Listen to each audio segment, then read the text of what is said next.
kuma ya canja soyayya haka ta koma dai kuma na ta sake zanwa kallon kima to ashe da akwai tayan da za mu girma mu faɗa wa kowa soyayya ba batun kyama. Lokacin soyayya ta da kai na faro inda ce maka ban ƙauna kai baka ƙoro shi yasa na yi maka so ka zarce zero ga zamanan ta soyayya mu sha da wanka.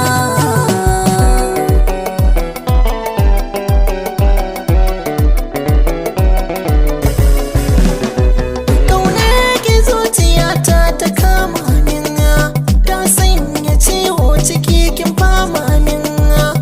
gaskiya ne zan miki zance yan mata kin taba zai fi kyau a kira mu masoya ba mutum wata ta ba. Gaskiya ne kai ma kai zance mai tsafta duniya ta masoya ka sanya da ciki nata zahiri